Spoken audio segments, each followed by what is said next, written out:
I'm Joseph Brady, and in my research as a gerontologist and behavioral scientist, I've worked with many top athletes and coaches, as well as some of the top business people in the country, to find out what makes people well, what makes them strong. This videotape is designed to teach you how to maximize your strengths, to live mentally stronger longer, and to be able to perform better in every aspect of your daily life. The mind is very much like other parts of our bodies. Either we use it or we lose it. And just like our muscles, our minds can be strengthened. The ancient Greeks used exercise to create a strong mind and a strong body by working on both at the same time. Today, science is finding that the ancient Greeks were right. A strong mind and a strong body go together. In fact, they're one and the same thing, and they're essential for our survival. Did you ever stop to think that everyone watching this videotape is a direct descendant of people who survived an ice age? These were strong people. Today, of course, survival pressures are not as immediate for us as they were for our ancestors. The nature of the challenge we face today has changed dramatically, but biologically we are basically the same strong people that they were. Unfortunately, for many people, life has lost much of its flavor. Without returning to an ice age, we're going to bring back some of that flavor into your life.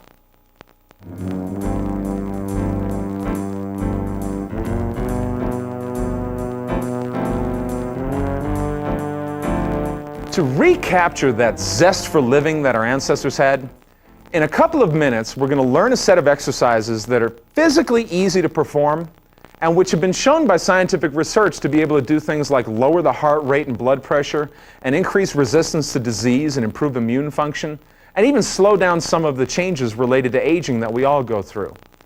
But before we do that, let's start off with a few sensory enhancement techniques. And these are little tricks to help you clear your head and pay attention better. And paying attention really pays off. First, we'll learn one that enhances vision. To get a feeling for how well this works to clear the mind, before you do it, I'd like you to try to deliberately think of a depressing or disturbing thought. Now try to hold that thought in your head while we run through this technique. On your screen, you'll see this arrow appear in one of the four corners of your television set. When you see it, pick an object or a spot you can clearly see in the topmost or bottommost corner of the room on the side where the arrow is pointing. As the arrow changes positions, look at that spot in the appropriate corner of the room as quickly as you can and try to shift your vision from one spot to the next as quickly as you can. And as we go along, we're going to speed the arrow up to try to stretch your concentration.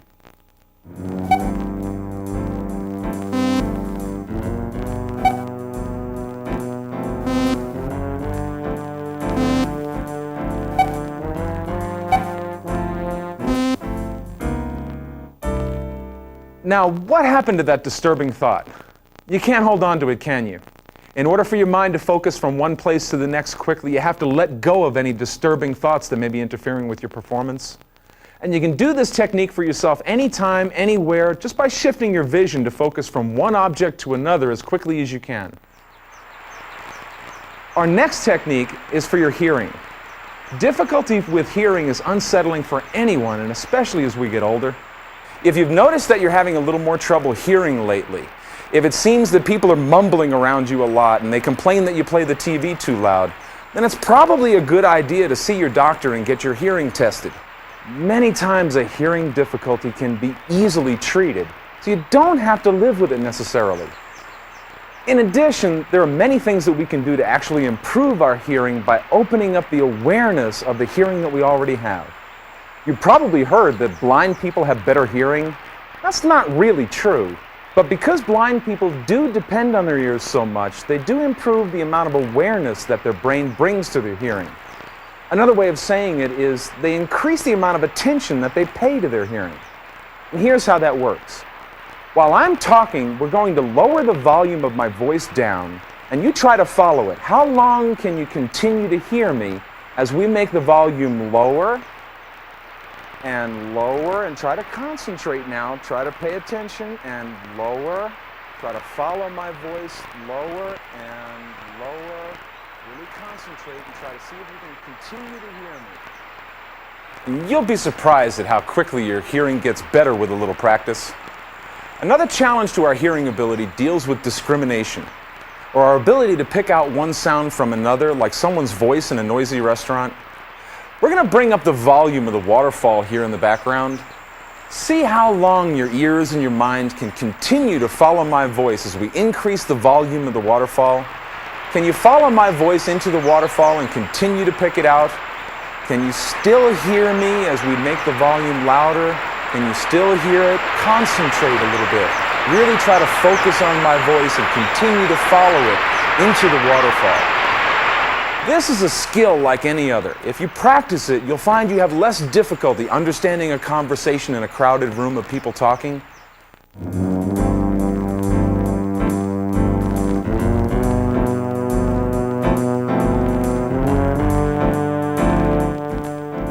You can even make up some of your own sensory enhancement techniques for the other senses, like your sense of smell or your sense of taste. See if you can identify different fruits or spices by their smell.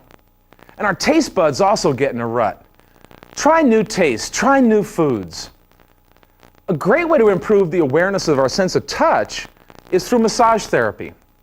All of our senses are like the other parts of our bodies. If we don't use them, we lose them. Yet if we consciously use them in a variety of ways, perception and awareness become greater.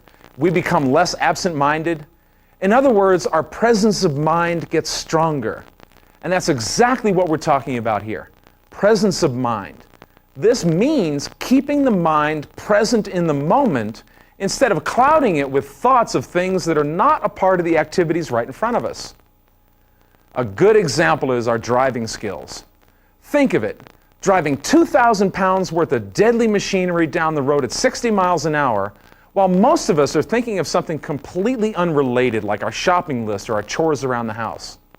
Shouldn't such a potentially dangerous activity receive our full attention, our full presence of mind?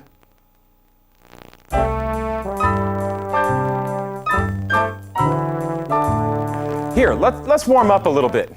Swing your arms from side to side gently. And we're going to try to quiet your mind by making your body just a little bit more active. One of the easiest ways to cultivate and practice presence of mind is to focus your mind on your body. Your body is always in the moment, and the body always knows exactly what it needs. And it's the same for Olympic athletes as for the rest of us. When the mind is focused on the action that the body is performing, we find success. This allows us to take control of our bodies again and take control of our lives. Scientists call this biofeedback, and biofeedback is a proven technique for teaching the mind to take a more active command and control of the body. They say that the body is a temple. Well, if that's true, most people live in a deserted ruin of a temple with their minds absent throughout most of their day-to-day activities. We're going to learn to re-inhabit that temple again by focusing our minds on our bodies. There's a state of mind that athletes call the zone, that musicians call it the groove, and psychologists call it a peak experience. And what they're all talking about is this profound state of being that comes about when the mind and body are totally in sync with each other. We're going to learn to get there by using a series of scientifically designed exercises based on the ones created long ago by the ancient Greeks, and these techniques were developed to a high degree in the art of yoga. But for our purposes, we've selected a set of exercises been more recently developed by the Chinese. As you learn these ancient forms, I'll give you the modern scientific explanations that will help you to understand how each one improves performance and enhances enjoyment. Before we begin, let's use one of the sensory enhancement exercises you learned earlier. Let's clear our minds by shifting our vision from one point to the next as the arrow pops up on your screen.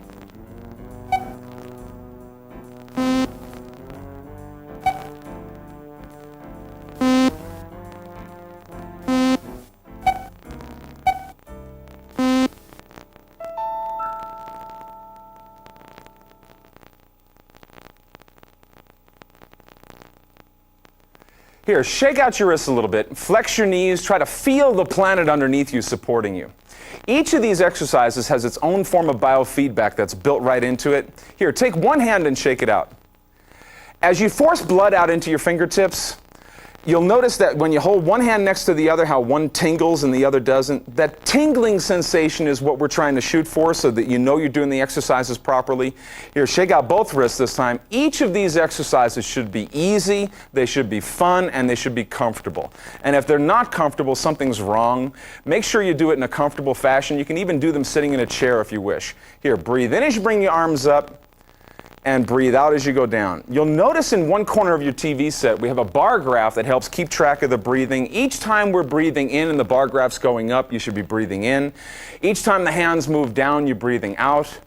Breathe in as you bring your arms out in front of you, like wrapping them around a tree. Breathe out as you go down. And then a finishing move. Curl your hands up in a fist, go up on your toes, flex your knees, and gently go down onto your heels. And let's try that again. Again, your breathing forms a natural link between the mind and the body. It can be controlled consciously by your mind or unconsciously by your body, and so forms a good link between the two. As you keep your mind focused on your breathing, your mind will stay present in the moment. And breathing can be fun when you do it right. If you don't think breathing is fun, consider the alternative and try a finishing move.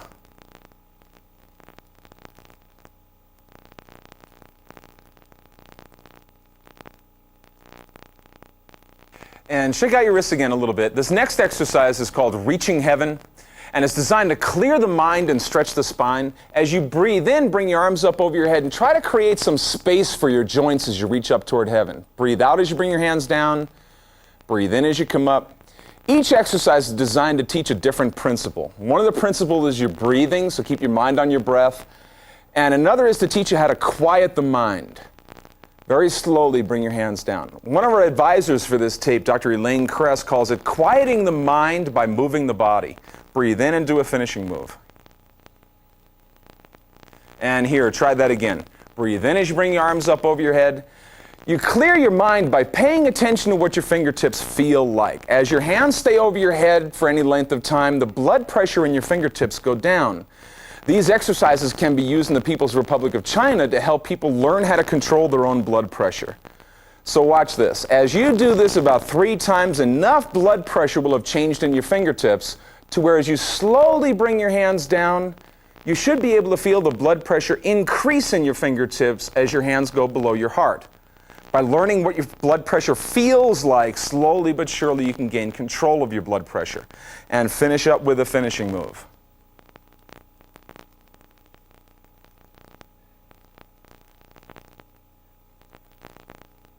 And here, shake out your wrists again, flex your knees a little bit again, try to feel the earth underneath you. This next exercise is called Pointing the Eagle, and it's designed to teach a principle of top performance called dynamic relaxation, or relaxation in motion. And what you want to do is, first to teach it to you, I'd like you to try it the opposite. Try it wrong. Try to tense up every muscle in your body and try turning from side to side. And doesn't that feel awkward? Then relax every muscle in your body, and isn't that much easier? Your body works much better relaxed than it does tense. So here, shake out your wrists, breathe in as you bring your arms up, and as gently and as relaxed as you can, turn to your left. Using only that effort you absolutely have to, turn back to the right. Breathe in as you turn, and breathe out as you push under. Drop your right hand down and around in a big ball as you breathe in.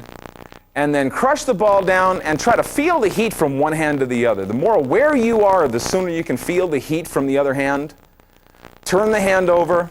Take a little step forward with your right foot. You push back and then drop your hand down and around in a circle. And then try to the left side. You take a little step to your left. Push back and drop your hand down and around in a circle. And then you pick your foot back up and add a finishing move. And let's try that again. Breathe in as you bring your arms up and stay as relaxed as you can as you go to the side. Breathe in as you turn and breathe out as you push under. It really helps when you perform to stay as relaxed as you can. The hallmark of the champion is they make what they do look easy and relaxed. The hallmark of the incompetent is they make what they do look difficult and they struggle with it. Again, take a little step forward. Come back, and this is the pointing the eagle part where you're pointing your hand up. And the idea is to move your whole body forward and back, and then turn from your hip as you drop the hand down and around. And then you add the finishing move.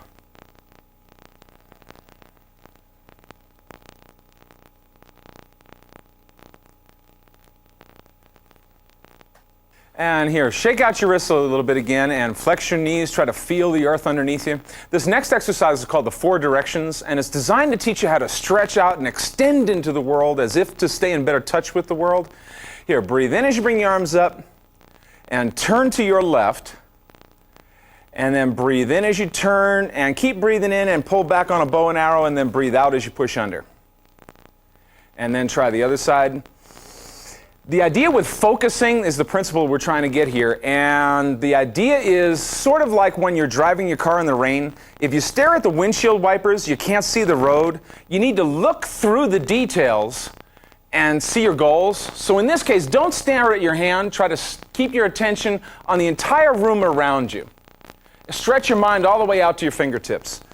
And a little finishing move. There's an old saying in martial arts that if you can stretch your mind out to your fingertips, it's worth 10,000 techniques.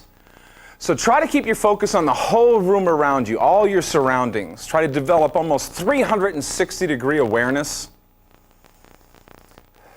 And breathe in as you drop your hand down and around in a big ball.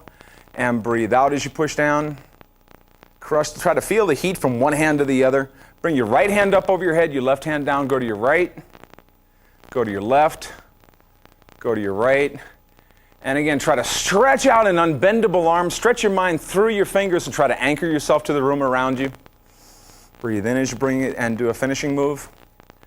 And we're going to repeat that again, so breathe in as you bring your arms up, turn to your left first. Breathe in as you turn to your right. And again, stretch your mind all the way out your fingertips and try to keep aware of all of your surroundings in all 4 directions. Drop your hand down and around in a big ball. Bring your hand down and around and crush the ball down. And bring the left hand up over your head, your right hand down. My partner and I, Jackie Shumway at the University of Colorado at the Health Sciences Center, have found in our studies that if you take and really teach people how to stretch their mind all the way out to their fingertips, you get a dramatic improvement in strength and the functional ability of that arm if your mind is fully engaged in what you're doing. We tend to think of our muscles and our nerves as being 2 separate things, and scientists are finding that they're not really separate, that they work together as a unit called a motor unit.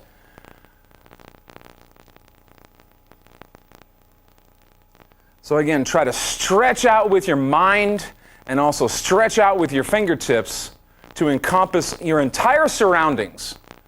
And stretch all the way out to your fingertips. And a finishing move.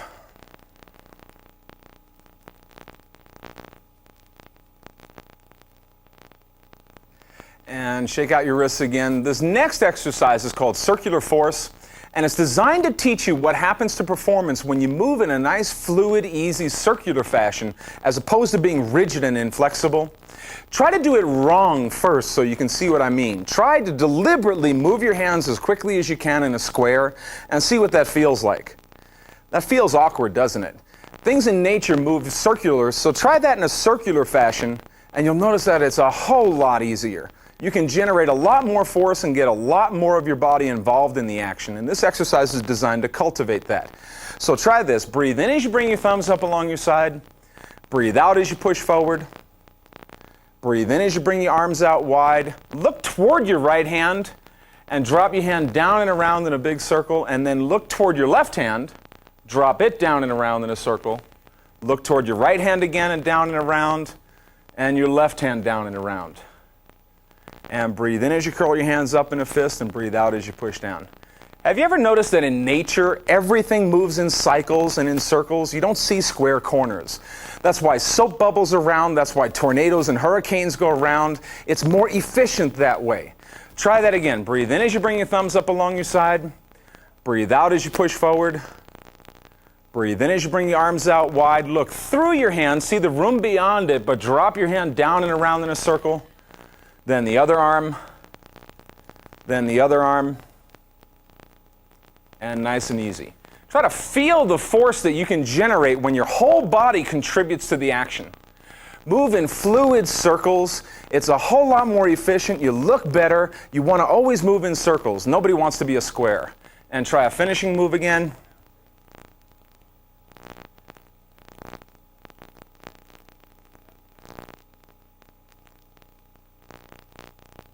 This next exercise we're going to do is called riding a horse, and it's designed to teach coordinated motion around your center of gravity.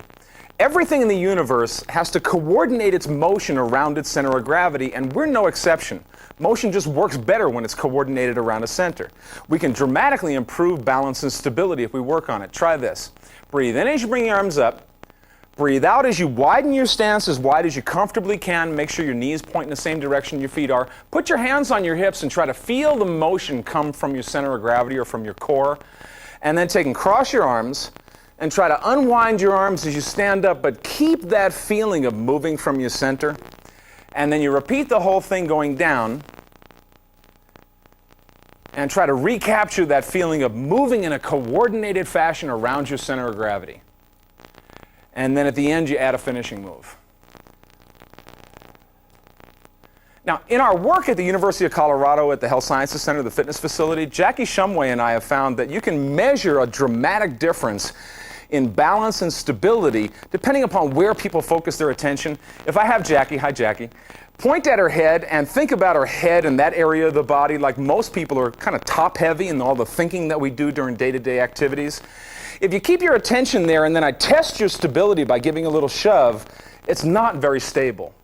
We found that you can improve balance and stability by as much as 96% or effectively double the amount of stress that people can handle with no loss of balance if instead you focus on your center of gravity or the core of your body. It puts your mind in a place where it can really take control of your body. And again, with a manometer, we can measure the amount of force here and show that there really is a greater amount of force I'm applying. Thanks, Jackie. And you really can withstand quite a bit more stress if you're moving from your center of gravity. So let's try the exercise for that again. Shake out your wrists a little bit. Breathe in as you bring your arms up. Breathe out as you go down and widen your stance a little bit. Put your hands on your hips and try to feel your attention there as you move your body back and forth from your center. Cross your arms. Unwind your arms as you stand up, but try to keep that feeling of moving from your center. And the same thing to go back down. Move from your center first and then cross your arms and all the way down. And keep your hands on your hips and try to feel the motion really move from your center. It's sort of like my grandfather used to say, to get your rear end in gear when you go to do something, keep your mind focused on your center. And it's a whole lot easier to coordinate your body. Even like doing a handstand, that's the point of balance and focus that you use when you do any high skills in balance. And again, the finishing move ends the exercise.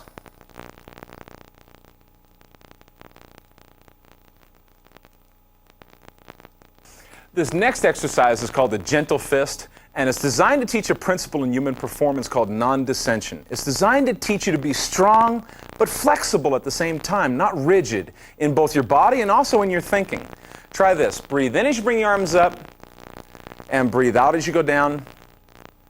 Breathe in as you curl your hands in a gentle fist, and gently push forward. Breathe in as you bring your arm up and around, and punch under. And here's a good example. Let gravity do the work of dropping your hand down and around. Cooperate with gravity. Make gravity your friend. You don't have to struggle. Take a little step to your right, push back, bring your arm around in a circle, and a little finishing move right here. And then bring your hands up, close your hands in a fist again, punch forward. This time your left hand comes up and around, and push under. And breathe in as you bring it down and around in a big ball and crush the ball down. Take a little step with your left foot this time. Push back. The arm comes around and under. And there comes the finishing move. We live in a complex, chaotic, and potentially hostile world. But it is governed by a few simple rules. And one of those rules is that aggression and fighting seldom lead to success. You work much better if you don't try quite so hard. If you're banging your head against the wall, banging harder doesn't help. This exercise is designed to teach you how to deal with that. Breathe in as you bring your arms up again. Breathe out as you go down. Breathe in as you curl your hands up in a fist, a gentle fist. Again, martial artists teach us that the relaxed hand is the one that breaks the brick, not the one that's tense. Use gravity to let the hand drop down and around. The path of least resistance is nature's way. Take a little step forward to your right. It's like water flowing downhill. It's irresistibly powerful, yet it goes around and not through. Doesn't fight with the forces involved. Breathe in as you bring your left hand up and around, and breathe out as you punch under. Use gravity to your advantage. Too often we destroy our own performance by fighting and struggling with the very forces that we need to succeed. Non-dissension and non-aggression are really the way to superior performance. A real good example is throwing darts. If you were to take a dart and grip it as hard as you can and throw it with all your might and as strong as you can, you're not going to do very well. But yet if you relax and go nice and easy and only use as little effort as possible, then it's a whole lot easier to perform better and hit that bullseye. Here, try one more finishing move.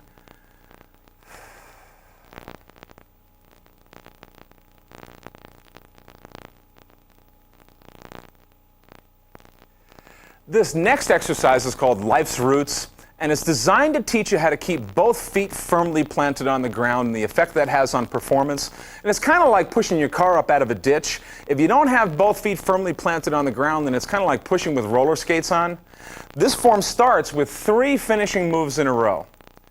So the idea is breathe in as you curl your hands up in a fist, go up on your toes, flex your knees, and then gently set your heels down on the floor and try to anchor yourself into the ground.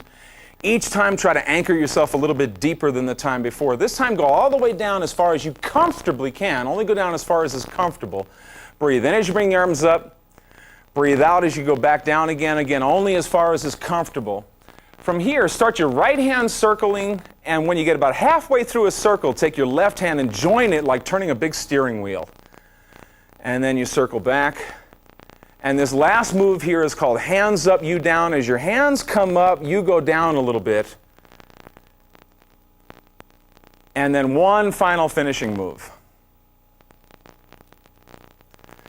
This really makes a big difference in terms of stability and performance. I want to bring Jackie out again and show you what I mean, in that there's a big difference between people that are caught flat-footed when they go to do a performance and people that are always on their toes. And this is a physical reality, not just a metaphor. If Jackie's standing and she's flat-footed with her weight on her heels and her feet are flat and knees straight, and something happens to challenge her balance, like in this case, I'm going to pick your foot up, it is extremely difficult to stay stable when you're flat-footed that way. And that's why people that are flat-footed are considered to be unprepared for action.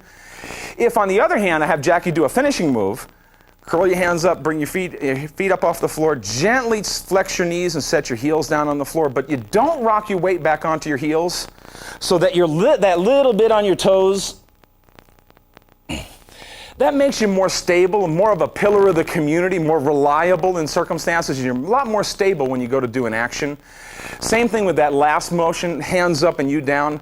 Why is it when you go up on top of a footstool to change a light bulb that all of a sudden when you pick your hands up, you lose your balance? An old martial artist trick is to bring your hands up and you down a little bit. If Jackie just picks her hands up over her head without going down, you're quite unstable because your attention gets distracted. If, on the other hand, as you bring your arms up, you go down a little, then you're a lot more stable against any challenges to your balance. Thanks again. So let's go through that last exercise a couple of times, and I want you to breathe in and do 3 finishing moves.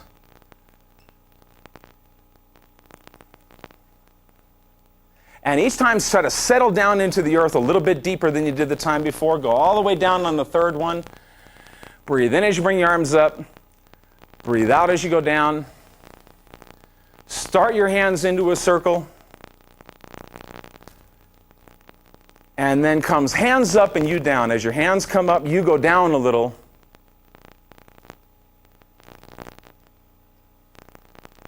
And then one last finishing move. So you can learn these exercises while you do them. We've put together a practice set you can do every day that takes a little less than 5 minutes. And we'll go through this routine twice. Just watch and follow along with us, and they'll make more sense to you each time you do them. I've been doing these since 1967, and I'm still learning and using these to perform at my best every day, and I hope you enjoy them too.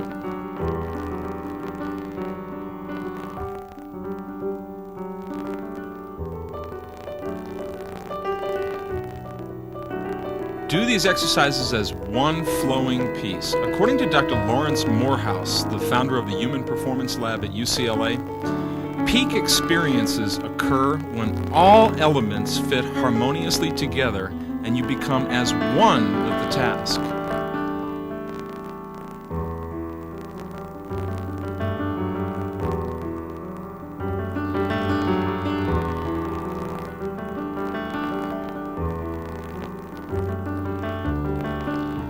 Stretch up and create some space in your joints. Clear your mind and feel the stretch. One of our scientific advisors, Dr. Elaine Kress, says successful aging is conscious aging. Try to be as aware as you can as you do these exercises.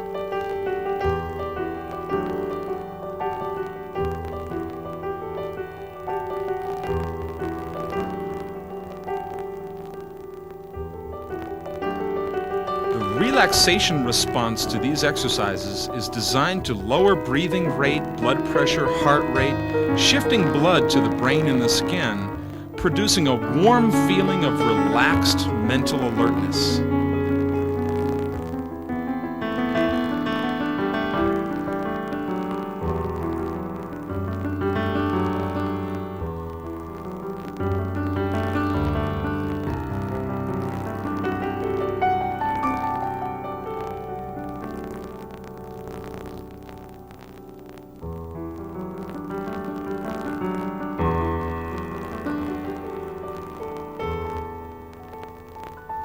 Take control of your life again. Seize it with both hands. Dr. Robert Butler, a former head of the National Institute of Aging, did much of his research on people over the age of 100 who were healthy and active. And he once said that personal power is one of the least talked about factors in living long, having control of one's life.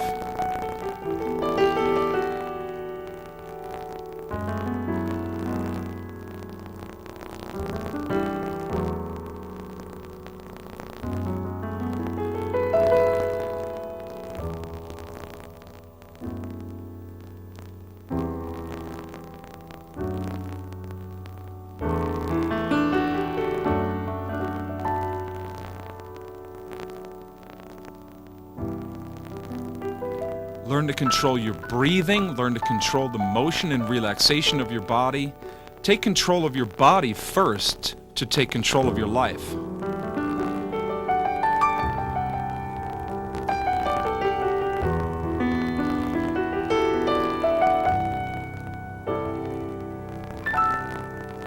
As these forms flow in a circular motion, try to feel your whole body contribute to the action. What scientists call summation of forces, each part of your body contributing to the whole performance.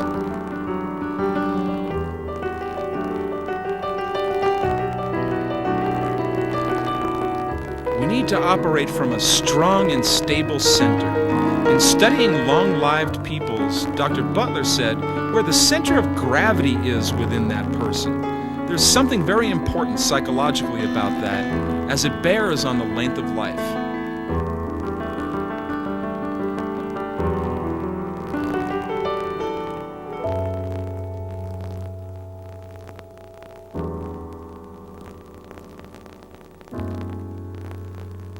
In order to improve the quality of our lives, we need to improve the quality of the way we live our lives on a daily basis.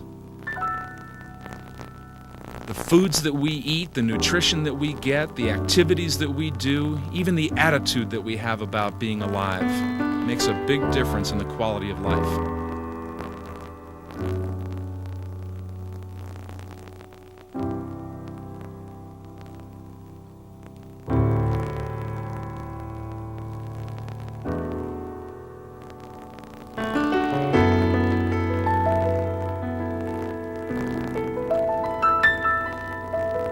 Our mind and our body are not separate things. They're one thing. They're us. If you would have an enduring body, You need to cultivate a strong and persevering mind. To live a long life, we have to live a strong life. It's like Dr. Erwin Karner, who's with the Albert Einstein Medical Center in Philadelphia, said, "Time is essentially all we have. Strengthening and enhancing ourselves mentally, emotionally, and physically is the means to using that time in the most positive fashion."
Every time you do these 8 exercises, you allow your mind to focus on your body and rediscover the connection that makes you feel fantastic just being alive. You'll cultivate presence of mind, concentration, and relaxation, and help unfold the secrets of human performance that are the hallmark of champions, not only in their fields of expertise, but also in daily life. I like the term cultivate because it implies how these things actually work. It's like cultivating a garden. You can't just weed a garden once and expect to have a good garden. It's something you must do a little bit at a time. Spend the 5 or 10 minutes a day that it takes to do these exercises so that your garden, your mind and your body, can continue to grow steadily in the direction that you want. You'll learn the self-discipline necessary for continued physical and mental growth. The simple passing of the years gives older adults the understanding and some insight into this crazy, mixed up, wonderful world that we live in.